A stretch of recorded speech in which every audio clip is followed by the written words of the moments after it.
你住的地方不是你买的房子，对，其实是我租的房子，因为我不是北京户口。纯粹是因为这个原因。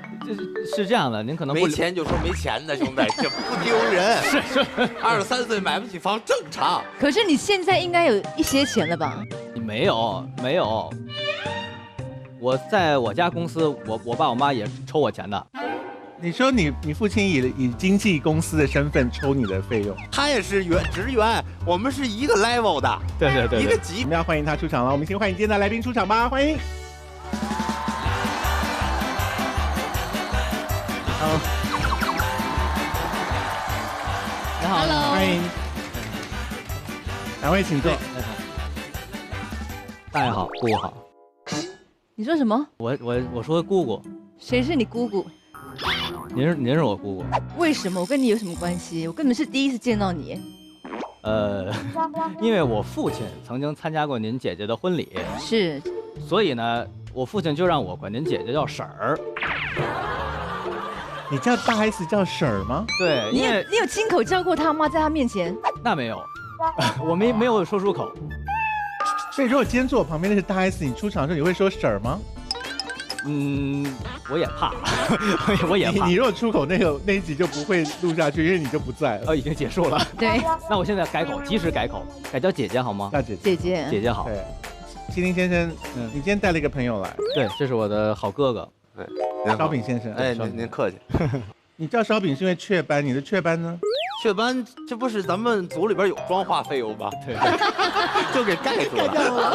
很好盖，一个一个盖，一个一个，很费力的。对，跟刮腻子似的。他们两个出来前，我们问了你的粉丝群啊，他们有个称号叫做诸葛钢铁啊，是，这是我在舞台上一个塑造的人物，我的女朋友。他们当中有的人虽然爱你，可是今天是第一次见到你本人。你们第一次见到本人的举手好吗？这么多。然后3年来之所以那么受欢迎，就是因为麒麟兄锻炼的外表非常的出色。你号称单身多久？为什么要号称？确实单身，也昨天吧，可能。那没有那么好。前天发生什么事了？前天听说今天有通告嘛，今儿就把他轰走了。没有，别吓人，大概3年吧，3年。所以3年前谈过几次恋爱啊？谈过3次。最长的恋爱是多久？最长的吗？对，最长是7个月。那很短呢。就第一次最长，因为第一次是网恋。你是说没有遇到本人吗？遇到2、3次，不太多。然后什么事都没做？哪一次也什么都没有做。你谈恋爱谈了3次，都什么事都没做？没吃过饭呀，兄弟。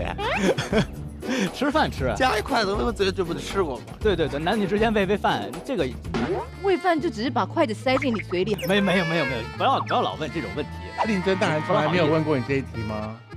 我爸爸一般比较有溜儿。对，我们家就这个比较严格，不能乱聊天。对，因为我也不问他。我也不想听他的事。OK。哎呀，这个问题太尖锐了，上来没有一点客套。没有一点客套，然后就是面无表情，一点也不乐，两个人很正式的谈话。在这3次恋爱当中，都已经是瘦下来的了。没有，15开始，一直胖到19岁、20岁，突然胖起来。对，发生了什么事？就是离开了校园，下海了，开始说相声了。为什么说相声会变胖啊？很粗鲁啊，因为我们好吃懒做呀。对，动嘴啊，身体不用动啊，这么聊天很开心啊。好，郭麒麟非常慷慨的让我们去拍他住的地方。你住的地方不是你买的房子，对，其实是我租的房子，因为我不是北京户口。纯粹是因为这个原因。是这样的，您可能没钱就说没钱的，兄弟，这不丢人。是，23岁买不起房正常。可是你现在应该有一些钱了吧？你没有。我在我家公司，我爸我妈也抽我钱的。你说你父亲以经纪公司的身份抽你的费用，他也是职员，我们是一个 level 的，对，一个级别。你为什么不开口说爸，你那么有钱，你就分一点给我啊？那算了，不着急，不着急。想说你在等什么啊？早晚有一天是他。真的不是，我那意思，现在我还小，这个不孝子你。我现在还很小，所以我不是很着急，说我现在就要房，我现在就要什么。所以租房子你觉得无所谓吗？对我很 OK，而且我他不 OK， 因为他说他去租房子都要派朋友带他去看房子，他不愿意本人去看，对，怕被人家认出来是郭麒麟。但每次基本都能被人家认出来。所以你现在已经红到，就到哪别人都认得出你是谁。不是这跟红不红没有什么太大关系，就是我的声音可能比较有辨识度，戴一个帽子，戴一个口罩，就已经裹得很严实了。但只要一说话，我说这个房子，他说哎，您就是郭麒麟吧？又不能说话，这可能他猜不出来。那令尊大人知道你在租吗？知道啊。他是不是有觉得你这个孩子有骨气？没有，觉得我这孩子很讨厌，就是为什么要出去租房子？为什么不在家陪他？是你也可以选择在家陪他。对，但是因为他家实在住得太远了。有明星去过你家吗？没有。我算吗？哦，你是明星啊？有，对不起，很失礼，不好意思，我也失礼了，哥。我其实不是要问关于烧饼的事，我是要问，听说毛不易去过他家。哦，对，我去过毛不易家，他想上我家来，我没让他来。为什么？因为他家很乱，我怕他把我家也弄乱。哎，相声艺人的逻辑真的太奇妙了。因为他有一大帮室友，就是他合租啊。对啊，毛不易有室友。对啊，他和他明日之子的好哥们儿，然后都在一起住。总共几个人？我每次去都没有看到大家全员都在，每次看都不重样。对，每次看是轮流上场。对。进去会有一种男人的臭味吗？也还好，反正戴着口罩就还行。你刚讲的时候是有流露向往的神情吗？好，我们要带大家去看郭麒麟先生的住处了。家中的物品很多，可是断舍离的方法很简单。第一步，开家，每期节目将会派出助理主持人潜入嘉宾家中进行物品大搜查。第二步，开聊，被带到现场的物品将由主持人和其主人一起还原它的奇妙身世。第三，开舍，每件物品将由主持人判定是否真正的被主人需要，不被需要的物品将会被放置到闲置转让平台进行公益活动。期间，物品主人有且仅有一次挽救心中挚爱的任性保留权。那么接下来，让我们来看看郭麒麟的家里有什么东西吧。好，我们现在已经来到了麒麟哥的家门外，然后呢，马上就要进去了，现在内心有点激动。其实也没什么好激动的，因为是单身男性的家庭，应该只是脏乱差。而且呢，麒麟哥也是个相声演员嘛，里面根据我的猜测，应该就是红木地板、红木砖、红木，全是红木，好吗？5公里。让我们看一看他家里有什么吧。Let's go， 来到了郭哥的家，真的很现代，跟我想的完全不一样。很干净。奶茶不止你没有想到，恐怕连大家也都没有想到，郭麒麟的家竟然会这么的简单。而单身男性的家难道都会是这样吗？不禁让人感觉到了一丝丝的凄凉。我们有悄悄地调查过，女性关注单身男性的家庭最关心的区域呢，其实就是客厅。客厅，很好啊。对啊，你们可以看一下后面，全部都是游戏机。哦。哎呦，少班主，既然有这么多款游戏机和游戏碟片，你不会是一边打游戏一边在家说相声吧？少班主啊，你花这么多时间在游戏上面，哪还有时间谈恋爱呀？再看看这，真的毫无升级的4盆植物。什么？哎呀，这窗边的这些盆栽是中毒了吗？少班主啊，你到底有没有在认真的养它们呢？他真的不关心他们。哇，这片桌子跟他的植物一样没有升级，因为全部都是药。哎，这有病历本，直接看病历本吧。还有鼻炎、急性肠功能紊乱，还是什么啊？这是治牙的。哎，感觉浑身上下没有一个地方好的。少班主，你是得了什么病啊？你的身体是出了什么状况吗？生发钉，真气人。原来郭麒麟也有脱发的困扰，现在头发不会是偷植的吧？营养药，一个奇怪的软膏，寺庙丸，这是治疗痛风的药。少班主，你的痛风会不会和喝酒有关系啊？难不成是跟于谦老师一样喝酒喝多了吗？让人气愤。他连病历本都让你拍吗？对啊，那个病历本是剪辑出来看了只有2-3页，但我当时真的翻了很久，病真的很多，就是从上到下都有哎。所以你现在是全世界最知道他的病的人啊，倒也早就忘记了。你才23岁，你怎么回事啊？这个其实看着病很多，其实都是各种小毛病。痛风很可怕哎。是有点可怕。您有吗？不是，我有听朋友讲说，痛起来真的是想死。我以为看见病友了呢，我以为是，确实是。当时我浑身颤抖，但只犯过一次。而且那次其实我也不是说经常喝酒的人，那次我觉得是有多重因素共同造就的，而且确实体内这个嘌呤确实高，而且痛风是会一直发作的。是，后来就偶尔会感到有些疼，但是没有那天那么严重。对，令珍大人有痛风？没有，也没有。你身体是不是比你爸还差？也要不怎么要老二呢？这玩意儿，抓紧要盖胎吧。23不能叫夭折了吧？没事，费点劲了啊！意外兄弟，因为你不是一直在等你爸吗？说要等他的钱，你这样我怕你等不到。我让头里等他的吧，也没有，反正这都是多种因素，而且他也不是什么大病。你看到今天我眼睛还稍微有点红，就我之前曾经得过结膜炎，然后现在可能又有点要复发的意思。就是我得的这些病，平时看不出来，只要这免疫力一下降，然后它就都冒出来了。你们觉得是因为他没有人照顾吗？有关系吗？如果知道他生病的话，你们会冲去他家照顾他吗？不会。你们是真粉丝吗？我都应该说似的，我照顾他，我要嫁给他。会被报警。你们现在知道他这么多病之后，还深爱他的人举手。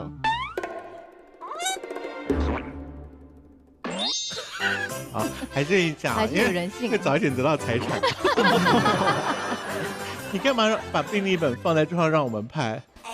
不是，我是怎么着呢？我没有刻意收拾，因为我都是比如去哪儿看病，看完回来我就都放在桌上，我可能放这儿，我就都堆满了，然后病历本也都搁那儿，我就没有收拾。就因为我家里没有什么需要去藏的东西，说千万不能让大家拍到的东西。可是单身男子的住处除了游戏之外，有一种休闲的东西完全没有拍到吗？走了，人走了。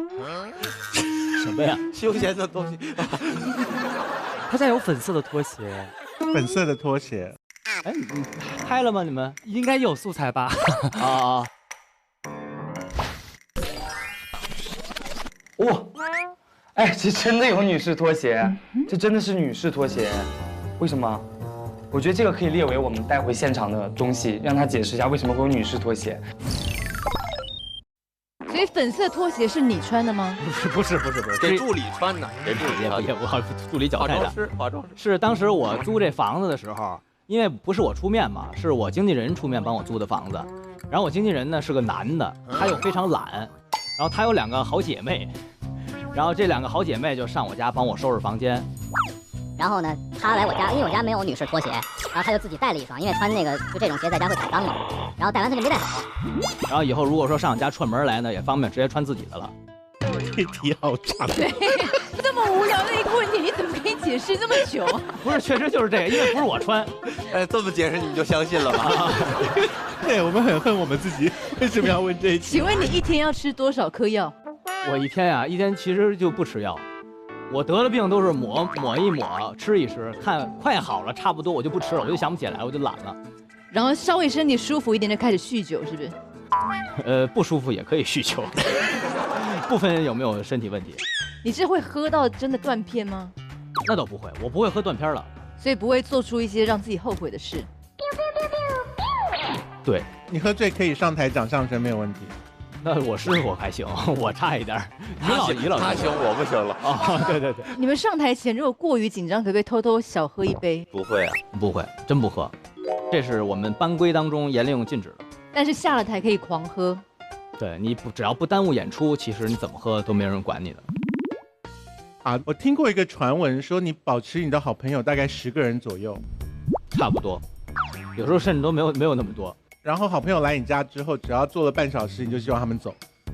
对，就是他们不来的时候，我好期盼着，哎呀，你们快来吧，快来有人陪我吧。然后到家待了一会儿，我觉得，哎呀，快走吧。为什么？就是感觉够了。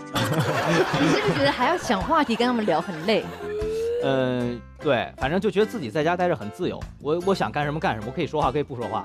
那你就不要叫人家来啊。不来我又很孤独。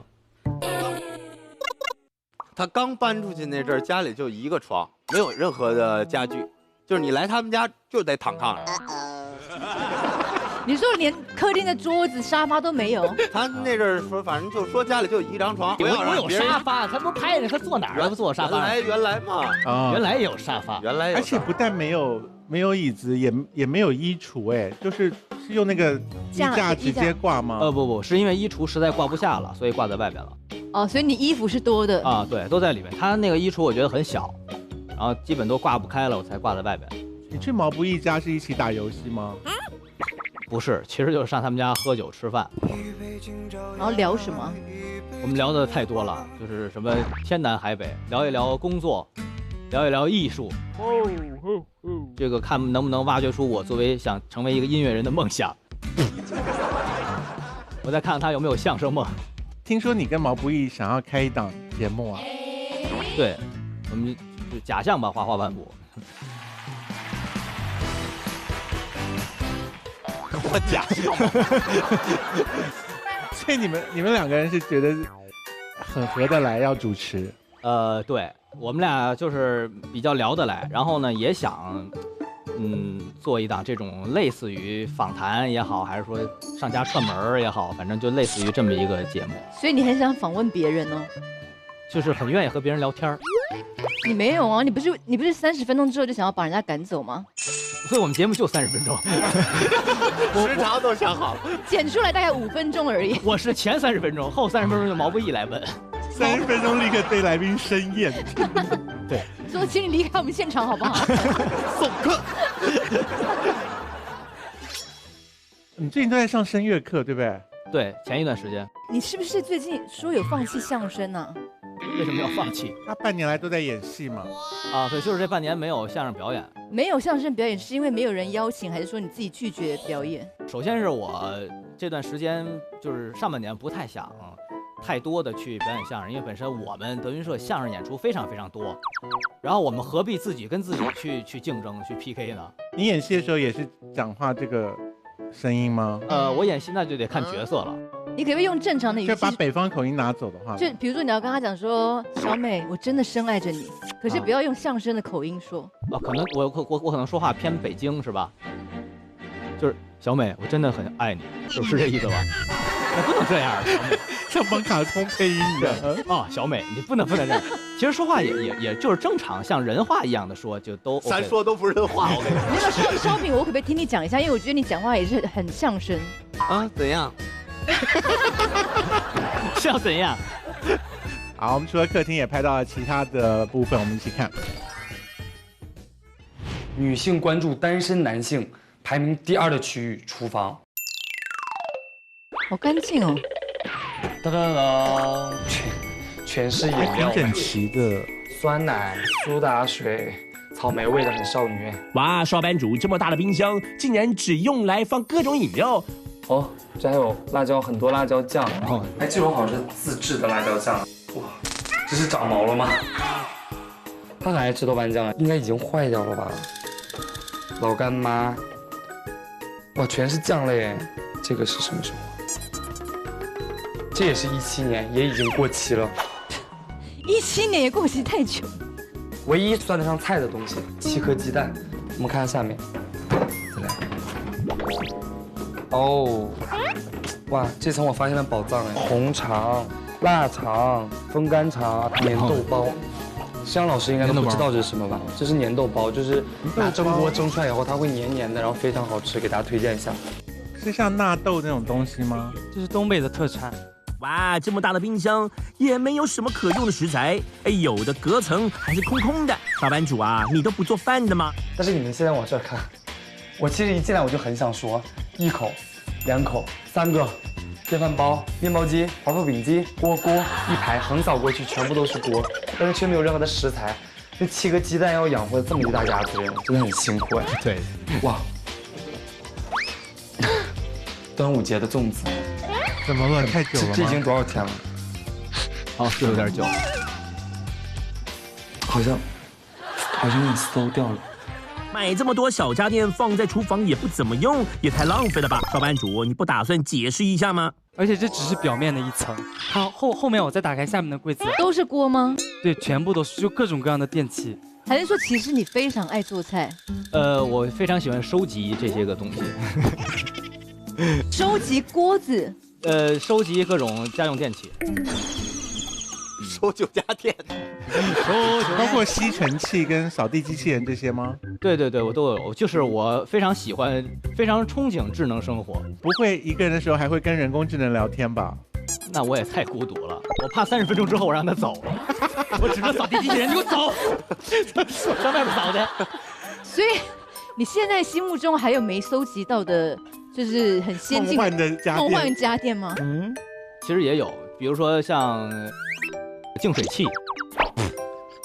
我不喜欢这段访问，可以不要聊这个吗？哎，你这个人真的很莫名其妙什么叫做。我喜欢净水器？这有什么好聊的？好，我要问那个过期的酱是怎么回事？那个酱吧，就是看那个豆瓣酱啊，那豆瓣酱其实是一个瓶儿。哎，你有发现他真的很喜欢解释？他每个事情都从头讲到尾。这真不赖他爱解释，真赖你们爱问。对呀，这个很简单，就是忘扔了，或者是又忘记了日期。他们是真爱问这些无聊的事。不是，你干嘛猛买酱料？你如果会忘记，它不是豆瓣酱，你们以为它是豆瓣酱，它不是豆瓣酱，它是豆瓣酱的瓶儿，里头是我姑姑给我做的炸酱。是我吗？我不是你姑姑吗？是我那个姑姑，有血亲的姑姑，亲姑姑是不是？奶茶，因为我们呢要帮他清理一下厨房，所以你是不是带了什么东西来？分别是锅子，我认为很没有用的东西。我认为它很有用。所以你可以明确叫出他们的名字吗？可以可以，这最上面那个锅是我最得意的，那是你发明的？不是我发明的，是我买的。那个是我打算拿它来那个吃火锅的，家用火锅。真的有吃火锅吗？有啊有啊。要不怎么痛风的呢？对呀、啊，讲一个你最对不起他的锅。最对不起的就是我看一下啊，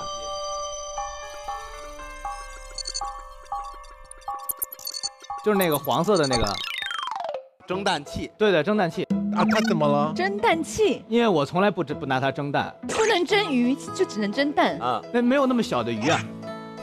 不是只能蒸蛋，这会不会太它里面自私啊就有一？个位置，只能放一颗蛋是吗？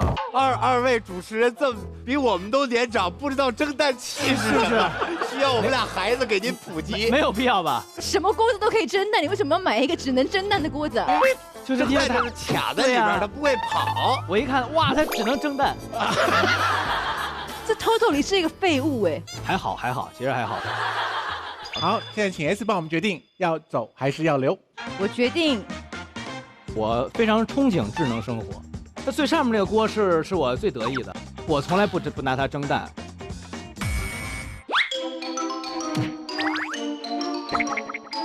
走。这些锅子当中，你是全部都想要帮他淘汰，不要，还是你想要淘汰其中某一个？我看那个蒸蛋机真的非常不顺眼。小饼有解释，它不会跑。其实你放在很多地方蛋都不会跑。算了，这题我们就不要多聊了。我觉得微波炉要留给他哎，微波炉要留给他。因为他如果是不煮菜的人，他可以买那些微波食物。但其实微波炉没事儿，我这微波炉有残次，这4个腿儿有一腿儿不稳，这微波炉老对。所以是一个残缺的微波炉啊。我买了之后，我也没想到是这样的，所以要让他走吗？别走了。旁边那个是什么东西啊？那是咖啡机吗？那个？对。哦，咖啡机应该常用吧？每天早上起床会自己弄咖啡，是不是？我今天本来想用的，但是你们拿到这儿来了。我是每次有通告啊，要不工作之前喝一杯，但是我今天在找我，只要是他如果没被拿走的话，你每天都自己弄一杯咖啡，用那个机器。工作时候我是拿它当中药喝。一定对这些东西的意见如何？我觉得蒸蛋器，还有那个微波炉，还有烤面包机，实在不需要。所以有3个电器是吗？对，不是这个可以后着不吗？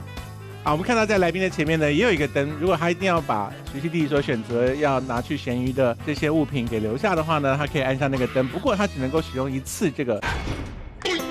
他要是给我微波炉弄坏了怎么办？本来就坏掉了。所以你要把这个宝贵的机会留给这些电器吗？还是先让他们走？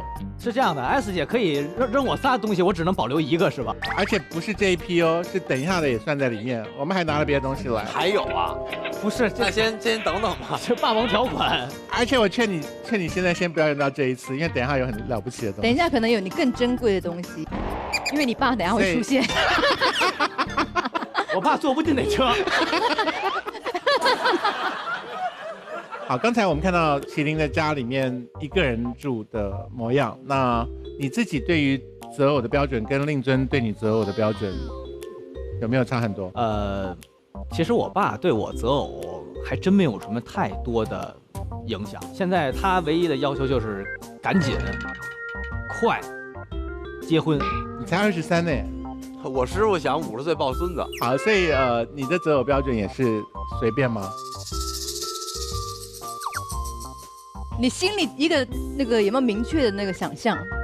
明确的想象，因为这东西它没有办法具象化，就是说我一定要找什么样的，它完全是在乎于运气。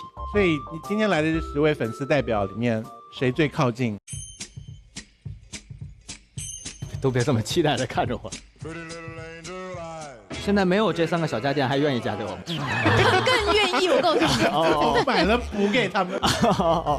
哎，如果那个女生是完全不听相声的，而且讨厌相声的，可以吗？很好啊，太好了。我们倒希望找一这样。这说明是完全就认可我的人格魅力，和我的工作没有任何关系。请问相声是可以现在 cue 你一段，你就可以讲1小段的吗？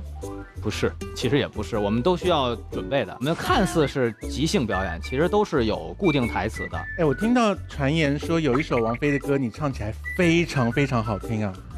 执迷不悔。哦，就算了吧，以为他们要 cue 你相声，结果 cue 了段歌。其实现场来个相声也行。所以如果他唱的那么好听的话，我们一定是不要让他唱了。我一猜就是。他哪一首歌唱最差？下面啊，真的要听啊。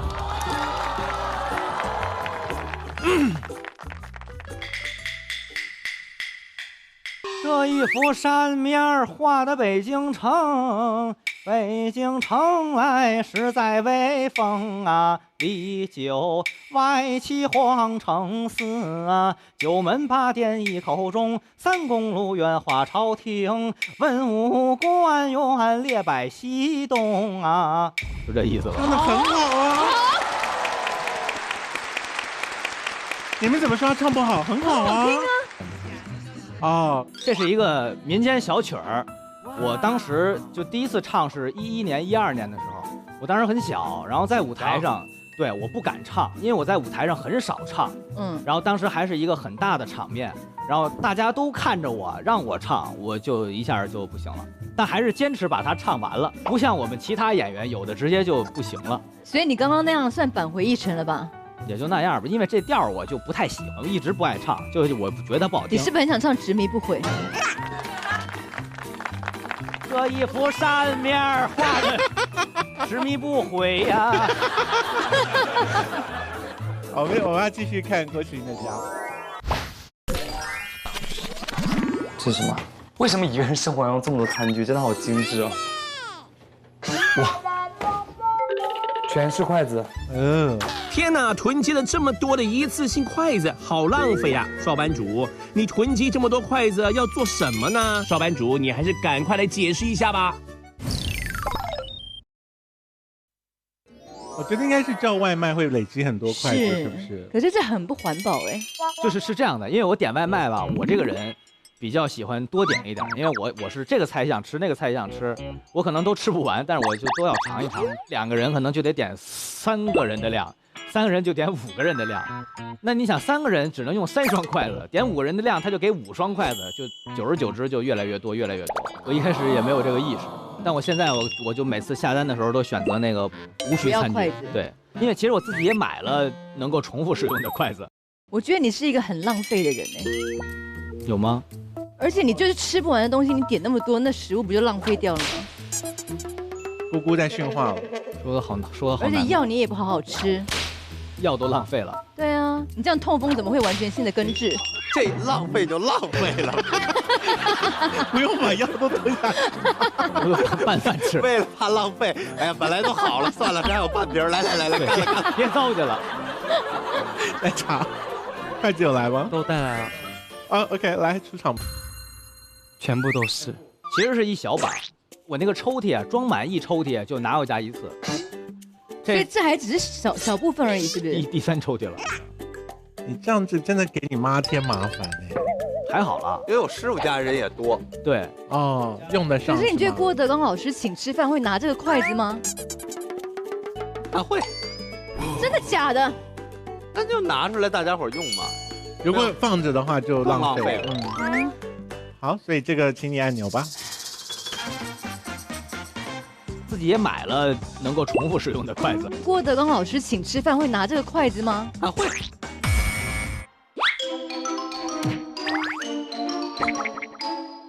好 ，S 宣布这个也要上咸鱼车。烧饼，你觉得郭麒麟是一个省钱的人吗？省钱啊，可抠了。抠在哪儿？我们每个人都抠。没有啊，我出去请别人吃饭从来不抠啊，是不是哥？你别犹豫，你别犹豫。现在也挣钱了，原来不挣钱的时候，我们基本上出门就没有让师弟结过账。对，做我哥哥是不是？你从几岁开始家里面会给你零花钱？家里不给零花钱。然后呢，我爸我妈不给，我也不好意思要，啊，然后就一直这么坚持到我参加工作。那你小时候没赚钱的时候，他不给你零花钱，你怎么过生活？就过年的压岁钱呀。但是压岁钱一年收个10来万。我交的都什么朋友啊？这都是上哪儿认识这么些大款去我？可是大家冲着你父亲的面子，就会给你很多压岁钱吧？对，那确实是，那就很好啊，你就分配着用，对吧？对，所以我父母就通过看给我压岁钱多少，决定这个朋友好不好。他们会问吗？我会主动说。就是如果收到太大笔了，你会觉得有义务要报告爸爸知道。太大笔就不说了，太少了会报告。这都什么？所以你目前收过最少的红包是大概多少啊？最少的红包啊，那很早了，那会儿就10几块钱可能。谁给的呀？是名人吗？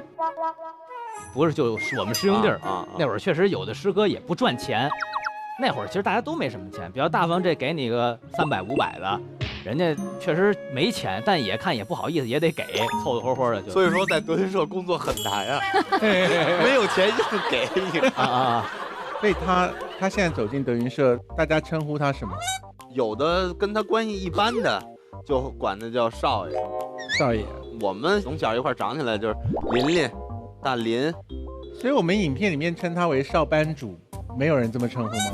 没有人叫少班主，没有，对，谁说？因为现在俩少班主了。对对。哎，对你现在他有弟弟，你有一个弟弟了耶。对对对。所以你现在有人要跟你竞争了耶。他们净挑唆这种问题。不会了，没有了，我这不现在攒了这么些东西，都让你们给我捐了。对，而且弟弟比你小19岁。对。他15年生人，我06，我06 96，所以他青春茂盛的时候你就已经老了耶。还好吧，19岁，他青春茂盛，我也才不到40。所以你跟他怎么相处啊？没啥相处，因为现在不住在一起嘛，有时候回家就串着门。你是因为他才不愿意住在一起的吗？也不是，我是因为我爸住确实太远，影响我的社交。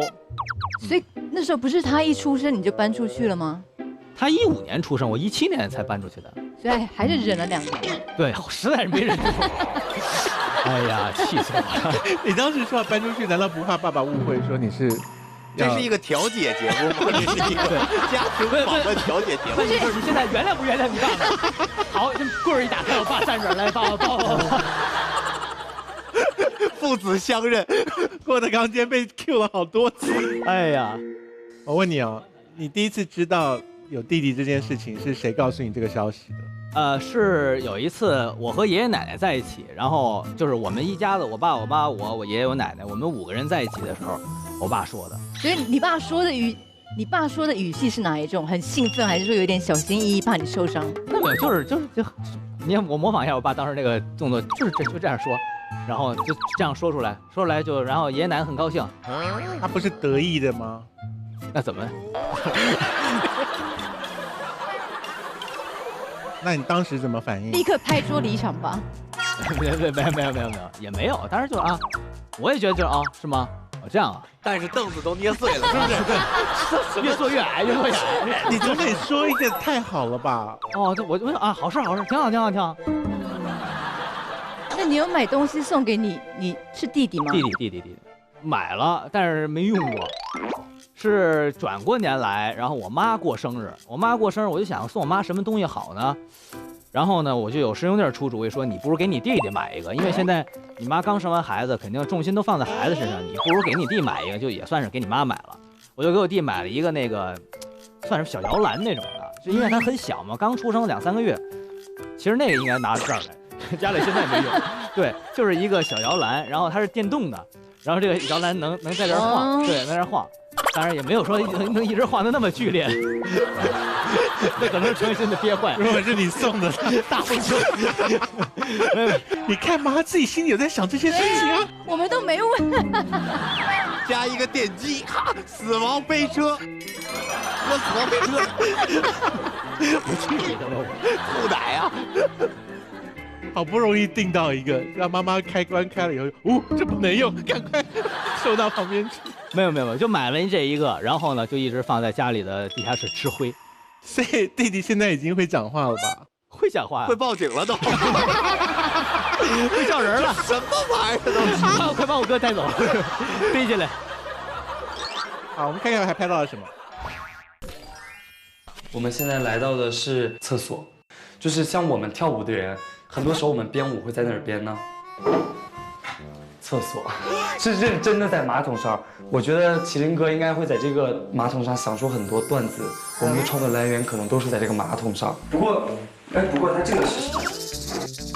天哪，少班主，你那个小凳子到底是用来做什么的呢？不会是什么高登新产品吧？还是你有什么隐情呢？哎，他的洗漱台跟我想象的不太一样，东西还蛮多的。哇哦，没想到少班主是一个精致的猪猪男孩呢。它这里面东西真的很全，爽肤水、洗面奶、刮胡刀、剃毛器。哎，不是，但是它这里面东西真的很全，但有个很恐怖的事情，就为什么没有牙刷呀？怎么可能？可是你的牙刷上哪儿去呢？哎，少班主，你是靠嘴吃饭的呢，不刷牙不怕会吓到观众吗？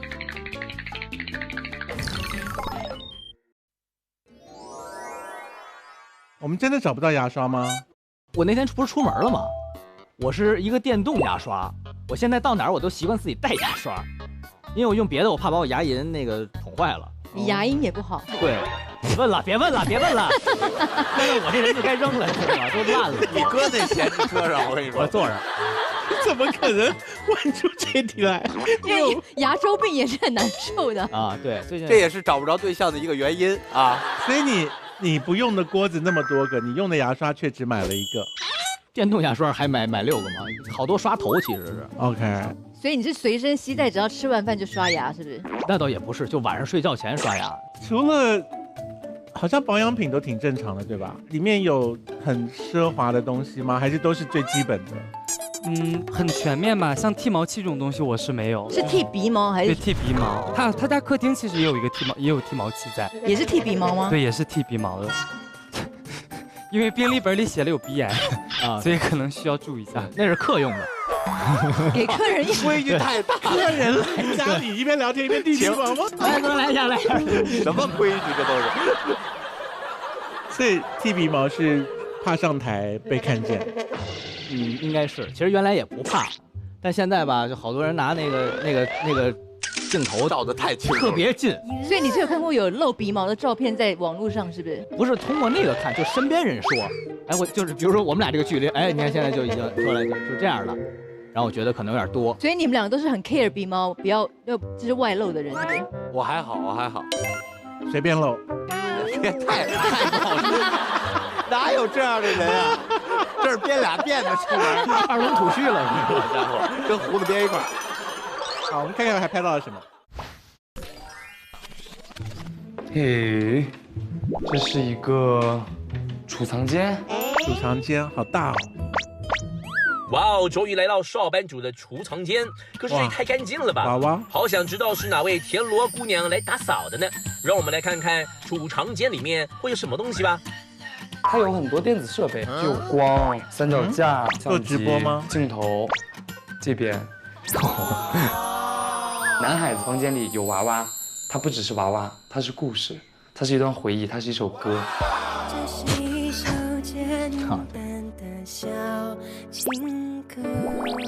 这边更夸张，看一柜子的书，而且你们这么看看不出什么蹊跷，你们要从这边开始看。爸爸调色板都是一些很萌的名字，然后你再往这边看，就开始到初高中文化水平了。《暮光之城》《西游记》《唐诗300首》《宋诗300首》都是我们初高中看的书，然后再往这边看。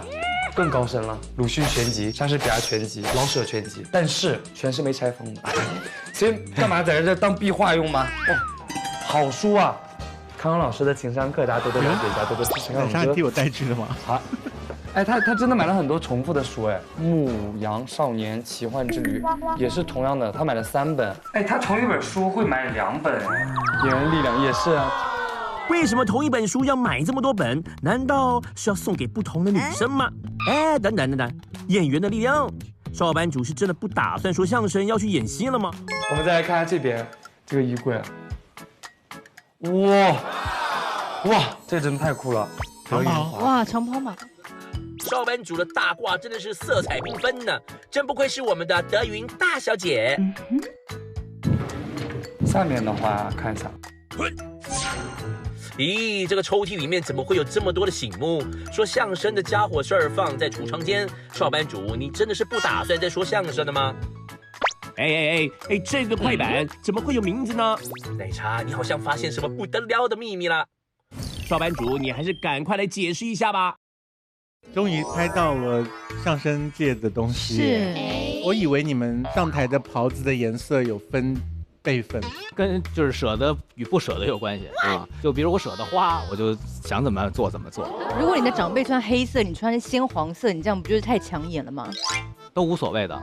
所以你跟前辈上台的时候，两个人不会互相打量今天穿什么。我们可以提前去商量一下，其实会尽量选择就是颜色能配一点、靠一点的，其实会好一点。那如果讲好就是颜色配一点，可是后来你事后加了很多亮片在上面，哦，是吧？我缠一圈 LED 灯。可以用华丽的纹路吗？龙纹啊什么？可以啊，但其实这样是不利于你表演的，因为你只靠嘴，我没有服装，没有道具，你再穿一个抢眼的衣服，那观众更老注意你这衣服了，你说什么其实他都不在意。对，那些颜色鲜艳的你很少穿。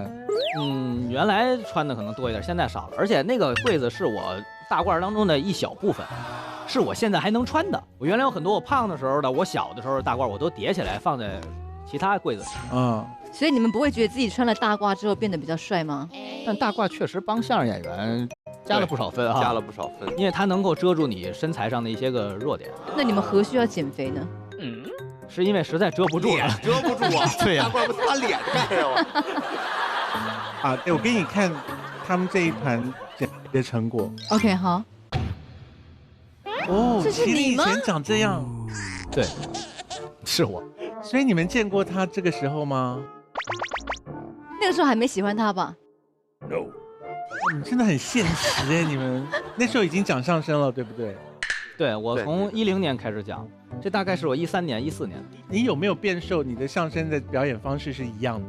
对。那观众群有因为你变瘦而增加吗？有。所以你的减肥方法是健康的吧？就还算健康吧，反正起码吃的得少一点。看看。我这有点过分了，有点黑照了，有点稍微好看一点，知道吗？你们俩胖的时候长得一模一样哎。对胖子觉得都一样吗？就是都是就是单眼皮这样，对啊。你刚才是不是同一个人嘛？我不是在笑吗？可是长得一个笑一个不笑而已啊。而且他摆出那种就是也是男偶像，没有啦，因为他来我们节目以后一直在笑，可是拍照的时候他们会摆出一些忧伤的样子啊，偶像的表情啊。啊，所以你可不可以嘴唇微张，摆一个不开心的样子出来？假装你在拍时尚大片儿。不行，你眼神没有灵魂。可能因为看的跟摄像师不一样吧。看到 S 姐实在是没有办法专注。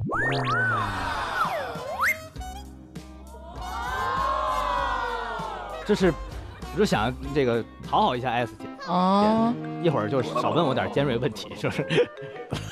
尖锐问题也差不多了啦。对。那稍别嘛，来个时尚大片的表情。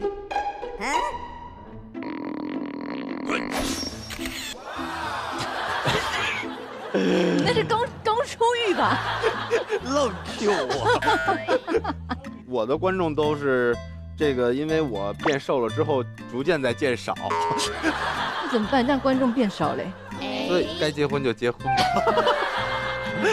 你们相声的 opening 是有固定的吗？这是第一句要讲什么？感谢大家的掌声鼓励啊！上来得客气客气嘛啊！观众给你鼓完掌，你得客气。今天又到我们哥俩给您表演了，所以一出场大家一定会给掌声。因为我们毕竟也演了这么多年了，大家伙儿都万一是一个初次上台的人呢，大家都不认得，也会礼貌性的啊。奶茶，你有带来了什么？有把他的醒目给带过来。好，我想见识一下，麻烦你。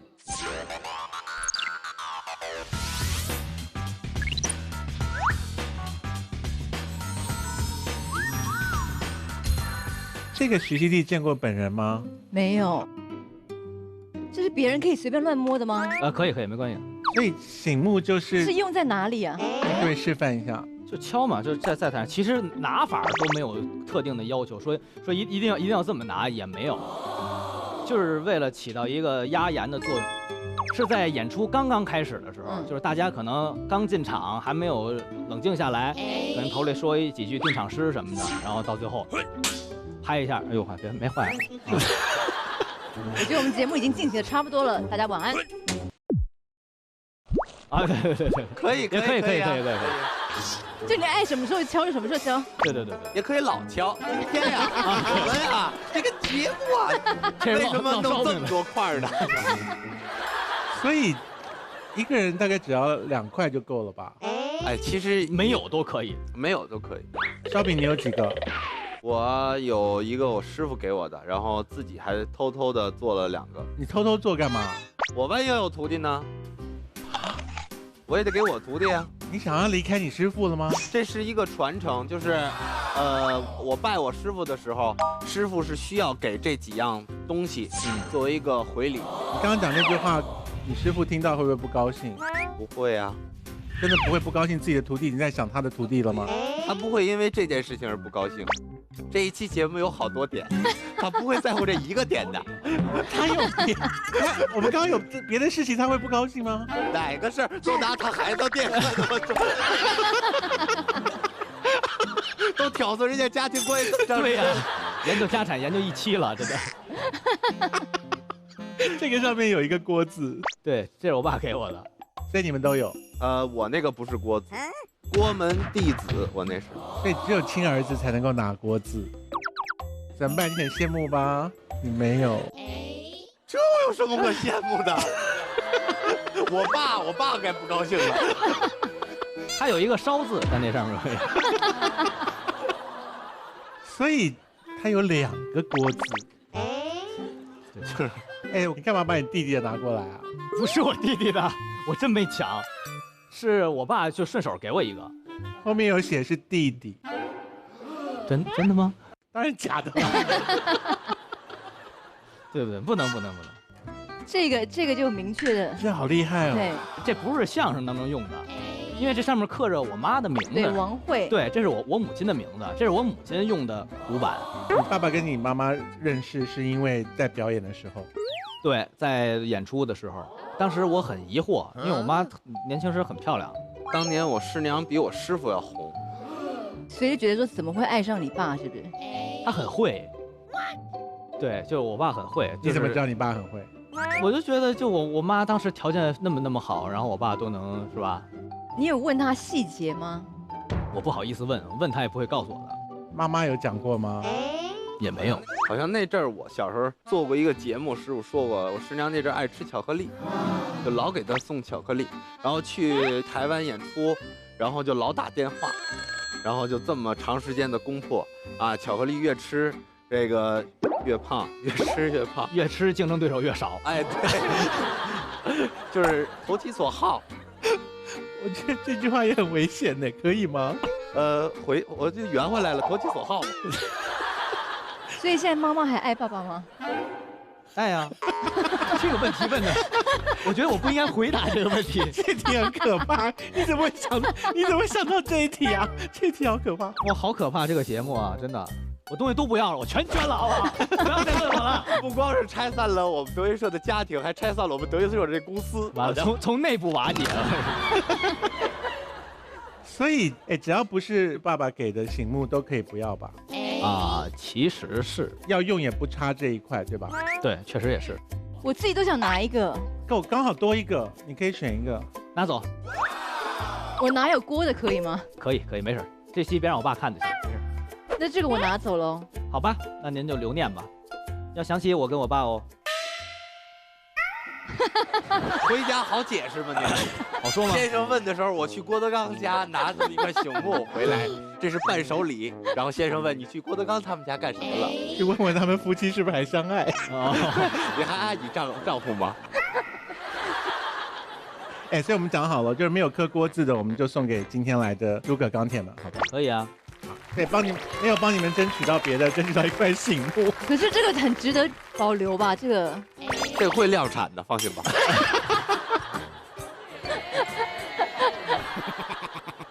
你爸在家里会感伤的讲这种什么我的事业要交给你了，或者是什么我现在要退休了，会讲这种话吗？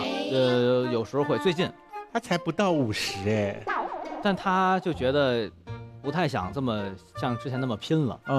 然后最近就总是有意无意的要跟我提一提公司管理啊，然后你得努力啊，如何这方面的。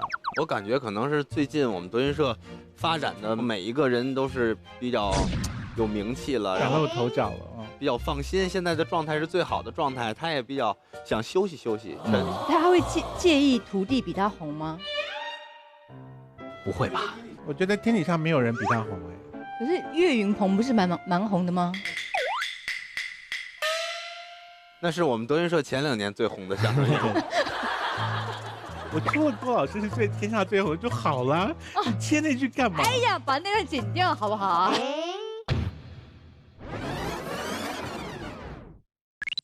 我觉得天底下没有人比他红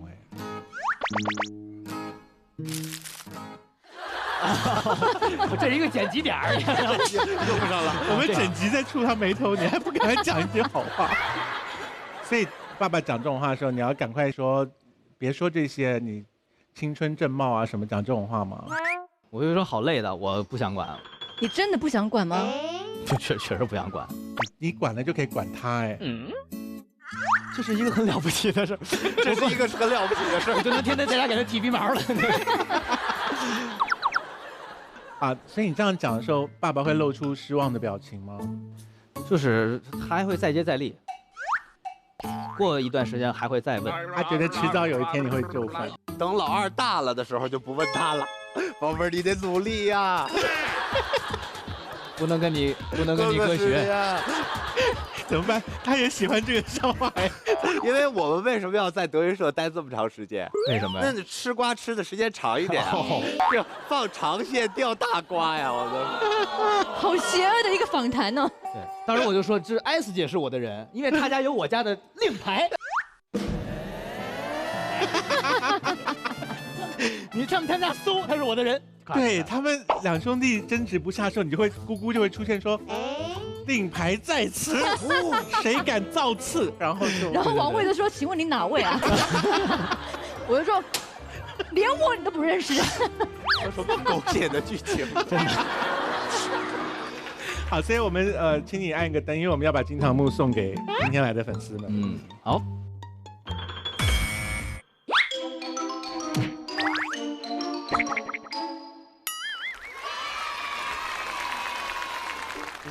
我们现在要进行的是咸鱼擦亮时刻，请郭麒麟跟你的物品们告别吧，让他们在别的地方焕发价值。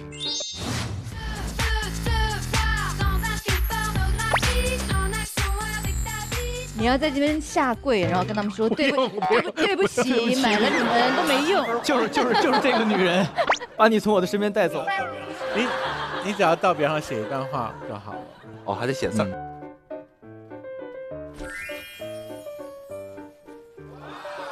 你们男生也会后面加个 O 字哦。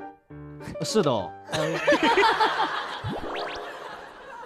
所以，秦兄，我们要跟他们告别了。你来这儿吧。也别太难受，兄弟，也别太难受，真的。哎，展现一下你演员的演技，就是你要是能够眼眶泛泪。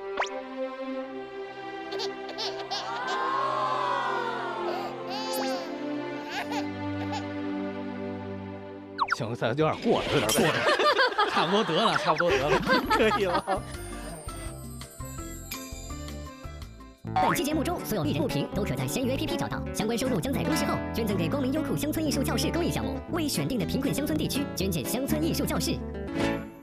好的，这些呢我们会拿去闲鱼，然后让大家，要不然就会出价购买，要不然就会用自己的故事来换取。是，然后这样我们就会得到更多的故事。所以上闲鱼 APP 或者手机淘宝搜索花花万物，参与原款物品公益活动，就有机会成为物品的新主人，而且能够解码更多的幕后花絮。今天非常感谢两位参加我们的节目，谢谢，很高兴听到你们的故事。祝爸爸长命百岁啊！好，谢谢，要保留好这个啊。